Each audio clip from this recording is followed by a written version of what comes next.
Happy Friday, televiewers. We are on to the very last edition of The Brie. We're sorry for the late start of the program. This morning we will be looking at some of the striking headlines that the papers have for us in Cameroon this morning. Notwithstanding, we also have our guest in the studio who is of the CRM political party. We will be analyzing together, and Audrey is already around to give you some of the major headlines in the French language. Bonjour Audrey. Good morning, LASHA Kingsley. Welcome once again. Thank you. Madame, Messieurs, bonjour. Merci de nous retrouver pour cette dernière édition de cette semaine sur Débrief. Eh bien, le message, le journal par lequel nous débutons ce matin, c'est Émergence qui exprime ses inquiétudes sur le déroulement de cette compétition à Limbé dans le sud-ouest. Une des régions en proie à la crise, selon notre confrère.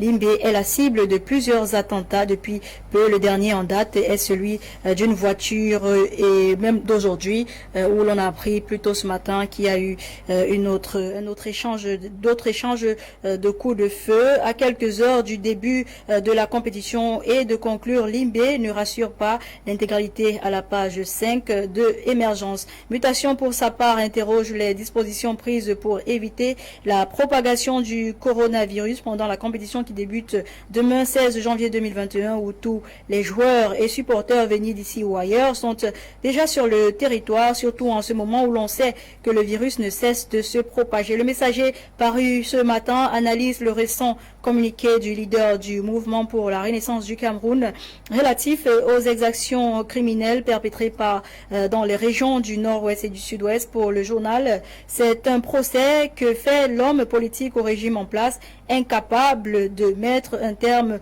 au conflit en zone anglophone. Vous lirez donc la suite dans la page 3 du Messager paru en kiosque ce matin. Terminons donc avec l'œil du Sahel. En kiosque parle aussi du Chan, non pas en termes de sécurité, mais dresse plutôt les portraits des joueurs issus des 3 régions septentrionales sélectionnées pour la compétition L'œil du Sahel. En kiosque parle aussi du Chan, non pas en termes, l'œil du Sahel, voilà. Donc, voilà pour les unes choisies par notre rédaction francophone aujourd'hui. Place aux unes en langue anglaise avec toi, LASHA. Thank you, Audrey. This morning, we're going to kickstart with the lone English daily, The Guardian Post. The Guardian Post, which focuses on the opening match of the CHAN 2021, which will be tomorrow between Cameroon and one of the major teams to take place in the competition. The paper says Lions embark on a certain expedition tomorrow.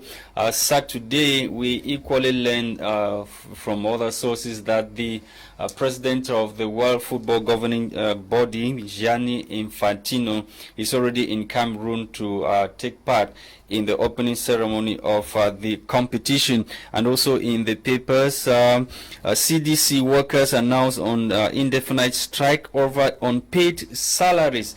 As the CDC workers are decrying poor working conditions, unpaid salaries for several months amongst others. And also to talk about this human interest story, gendarmes dismantle notorious child trafficking network in Yaoundé, a network which specializes in the theft of babies. Have been uncovered by gendarmerie officers in the nation's political capital, Yaoundé. And in Meganga, in Adamawa region of Cameroon, students are arrested with human bones worth 15 million francs CFA. Students of the government high school Meganga, as we are told, were arrested. They move around Meganga to dig tombs of people to remove bones and sell to make quick money. This time around, the gendarmerie or the police in that part of the country have arrested these students who were recently taken with human bones worth 15 million francs CFA. And government annuls taxes on made in Cameroon cosmetics. The decision was taken during the launch of the budget for 2021 in Ebolova, as we were told by the Guardian Post newspaper. Finance Minister Louis-Paul Mutaze encouraged homemade products to be consumed, and he equally reviewed that this time around taxes on made in Cameroon cosmetics products will be annulled, and so those who are into that sector will no longer pay taxes to the government of Cameroon. And the Voice newspaper focuses on GBH's Vomeka in the south region of Cameroon. The paper says Nalova Lionga endorses Bia's village with a state-of-the-art bilingual facility, as you can see on your screen. And also in the paper, ex-Amber captive, His Eminence CHRISTAIN Kadinantumi insinuates necessity for military takeover in Cameroon. The revelation was made in one of his recent publications, Manui and Captivité, is suggesting that a military takeover is what Cameroon needs as at now. According to him, the Ambazonia and the government of Cameroon have failed Cameroonians woefully. So a military takeover, according to His Eminent CHRISTAIN Kadinantumi, is what Cameroon needs as at now. We end with Eco Outlook. Eco Outlook this morning also revisits the launch of finance budget, the budget for 2021 recently. The paper writes that Finance Minister rules out priorities for 2021 state budget, and in the revelation, public investment projects were made known, addresses or addressing COVID-19 challenges, decentralization, and the organization of the SHAN and AFCON 2022 in Cameroon were some of the priorities areas that the 2021 budget is targeting. We're back in the studio to meet our guest, who is already with us this morning. He's an active member of the CRM political party. Good morning, sir, and welcome. Yeah, good morning to all, and greetings out there. It's a pleasure coming back here. The papers this morning, especially the Mutation, the Le Jour newspaper is worried. Most of the papers are worried about the insecurity in Emergence. Thank you, Emergence. Worried about insecurity in Limbe, one of the host cities to the SHAN 2021 in Cameroon. Recently, we had some trucks and vehicles that were burnt down by a faction of the Anglo militias operating in that part of the country. And this morning, we learned that a truck belonging to a renowned brewery industry in the country was also burned at Limkumba, that's in Tiko subdivision, Fako division of the southwest region of Cameroon. What do you have to say? Yeah, I think, like, seriously, let's make it so clear, it is not even safe at all to embark on that particular journey, because, like, seriously, we are talking about the life of human. We had militaries with the Amber, you know, having gunshot here and there. What of civilians who are not protected? We know what we always talk of, loose bullet. As of now, it is of great risk if actually the Cameroon government really see it possible. It's like a sort of provocation, because you can't allow your house with dirt inside and you want to go out, prove to the world that all is well. What did I mean? We have an internal problem in the country, you know. All the regions are not treated equally according to the two Anglophone regions we have, the Northwest and the Southwest. So going actually to go organize a tournament of that magnitude in that same region is like provoking the people in that region and proving to the world that all is well. So it is out of the risks of whosoever, like, seriously, that will be going there to go watch football match. Are you like supporting the lockdown imposed by these guys? What links? Yeah, please permit me to react on the lockdown. Yes. The lockdown is not imposed by these guys. No, it is being imposed by the government in place. I explain. It is impossible that in a region whereby we have the governor, yes, will have all the arms at his keeping and everything. An individual like you and I get up one morning and say every Monday we should lock down, and the governor even respect. When I say the government respect, is in the sense like saying, if you take a document that had to do with the government and you go in his office on Monday to sign it, the office is locked, meaning he himself is respecting the lockdown. At the end of the day, actually, who is promoting the lockdown? It's not that goes that we don't know. We saw how some of the administrators, like late Ekema, fought ghost town. Even the governor himself and other administrative authorities, they fought ghost town. So you cannot actually say the government is promoting. These guys are bent on frustrating the Shan 2021 in Cameroon. No, yeah. Think they really for me, like seriously, it is. I said it is a sort of provocation in the sense on because if we want to go down. Provocation on whose part? The government or the government the side of the... No, the government provoking the guys in the, on ground. Why did I say so? Because there is a common problem. Remember, the elected president Maurice Kamto said, it is more than the government to put an end to this.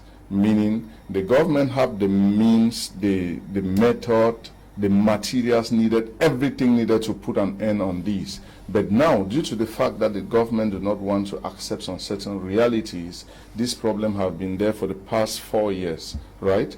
We're talking of 4 years today.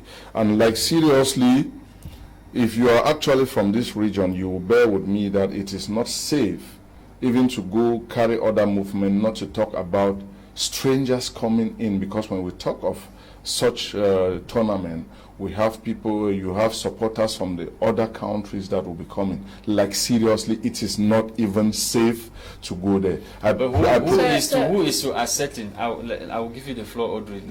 Let me just ask him this question. Who is to ascertain the security atmosphere of the host country to major competitions like this? Is it the local organizing committee, the government, or the no, actually, if the government they had actually endorsed, and we had the Gianni Infantino who came into the country this morning.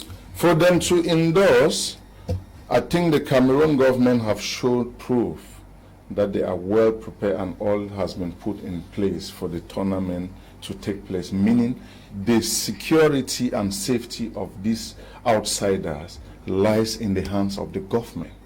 It is not the local organization that can do it, because they don't have armed forces, etc. So if the government have faith in doing maybe proper preparation ahead of time, it is not today that we talked of works that are ongoing yesterday, right? Which type of work that is still ongoing up to yesterday, of which today we have the opening of this tournament? Like seriously, it is of great risks. And again, when I talk of the gold standard is being encouraged by the government, the guy who have just taken over from Ekema Patrick, remember some days behind, he went locked the shop of people, asking them to pay 25,000 each. Question mark, where is this 25,000 going? And why should you pay? If now you decide to open on Monday and your goods are being destroyed, is the government ready to pay the price? Did they know how you do in order to raise your capital? Like seriously, the government are failed, but we need a conclusive dialogue in this country, the real dialogue and not the drama we saw last time. Okay. By so doing, so are you by any means implying that the country, Cameroon, shouldn't have accepted to host the CHAN due to the insecurity? That I'm sorry. By any chance, are you implying that Cameroon was not supposed to accept to host this competition? No, like seriously, it is not the right moment, because we have an internal problem. You want to allow your house dirty and you want to prove to the world that the house is clean. We have an internal problem that we need to solve it. And I think in this 221, we're talking equally about, have we asked ourselves question why we couldn't host the African Nations Cup, I think, how many years behind? And today we are talking of 221, thinking of hosting the African Nations Cup. Unless we will be working with, Douala and Yaoundé might be, is it Garoua or Marwa something? We have one start. Garoua. Yeah, Garoua. So if we can work with those 3 start and it's okay for now. But talking of these 2 regions, we should not pretend that everything is well in this region. As of now, the answer to your question is it was not the right time for Cameroon to get into this particular competition. So it means that you are saying if Cameroon had excluded Limbe, it would imply that they have lost control or grip over the 2 regions of the country. Is that what you were saying? As of now, what you are saying? Yeah, as of the now, government is no longer in control of the northwest and southwest regions. As of now, bear with me, they have lost control already. Because, like, seriously, my brother. But we still have the governors, the SDOs, everybody. Where are they living? Can you take me to their residence and prove that they are around? Like, seriously, Cameroon government have lost control over these 2 regions, and there is no way actually that these guys, as I earlier said, I consider the guys who call the name ghost. You and I will know what. Can you fight against a ghost? That is the main problem here. When we talk of ghost and ghost, they have asked an individual, who is asking you people to lock? But they say the ghost. Who is the ghost? And the ghost is the one that collected took away the life of a Kema, etc. But as of today, like, seriously, it is very difficult because the governor equally locked his office on Monday. So they are respecting. So they have lost control, meaning those guys are the one governing. And, like, seriously, for them to prove to the world and to Cameroon that all is well. So please, they should host the football. I'm not against, but I think it is not safe. So what do you make of this? Some Anglophones complaining that there are no Anglophones chosen to play in the competition. No, I think as of that, I will not get into those details because, like, seriously, we should not really get into some certain things that have less concern. The best is being given to he who made it. If in Cameroon, best footballers are Francophone, then let it be. But the problem here is, hadn't be they were Anglophones or not in the team, it would not change the fact that there is insecurity because even the Anglophones who are in national team, if you call them, they will make you understand that they have been threatened. I mean, people like you got this NJI Clinton, and is it threatened by who? Even some of us. NJI Clinton himself, he organized a tournament recently and he was successful. That had nothing to do with the nation. I'm trying to say in the national team, for the fact that they are putting green, red, yellow on their body and playing, they have been receiving calls from some of these guys threatening them to drop and they should not pay. I guess there's this Faye Collins, Faye Collins, right? The guy from, is it from Northwest Equally? They have been having calls. So it becomes so difficult, like, seriously, to talk about Anglophones in the team or not. For me, I have no problem with that. And with us at our position at CRM, we have no problem with that because if we say Cameroon is one and indivisible. So to you guys, everything should be put at hold until the problem is solved. If alive, nothing should move, nothing should. If and only things are first of all moving, all activities should be put to a halt. There is an issue, and this issue needs to be trashed. It is impossible we should be like living as our normal life in the other regions, and our brothers and sisters back there are not okay. And that is the fight of CRM up to date. That we should give equal. If they say Cameroon is one and indivisible, you know where the problem lies in Cameroon? It is our education system, whereby they can make out who is an Anglophone and Francophone. Hadn't be from the primary level, I mean pre-nursery, they start teaching Cameroonians to be bilingual, 50-50. There will not be any issue of Francophone, Anglophone. Whosoever sits there will know is a Cameroonian. But since they already make the educational system to be two different systems, today we always have that problem. So are you saying that we should kill ourselves over language? Let's say, for example, somebody from I don't know where you come from, and somebody from the West region, I mean in Fumbang, yeah. They have more cultural links than somebody from the Northwest with a Bakwere man or whatever in the southwest. No, I'm not talking of I'm not talking of our vernaculars here. I'm talking of the two official language we have in Cameroon. So that's what I'm saying. Should we kill ourselves over language? We are talking about. No, actually, presently, it is a sort of like we are killing ourselves over language because the Anglophones believe that in this country they have less say. You're not talking of football. We will talk about the position of the country, the president, etc. So why are we fighting in the northwest and southwest over educational system, judicial system, whatever, when we are all Cameroonians? Yeah, we believe we are all Cameroonians. And can you tell me where the name of Ambazonia is coming from today? Remember, we had southern Cameroonians in the days behind and the western Cameroon. Why have we got the vice president who was from that part of the country? The problem here is we should bring back that system. And you know it is very, very difficult for you to play around the feelings of an Anglophone. Okay. That is somebody with someone. Our time is up, sir. Thank you for coming. We hope to have you next week once again on the program. Merci d'avoir été des nôtres, mesdames, messieurs. Restez scotchés pour plus sur My Media Prime Television. Jusqu'ici, et bon début de semaine. Thank you, televiewers, for watching. Happy weekend. It's weekend, Audrey. Happy weekend. Hope to see you on Monday, God willing. Bye-bye for now.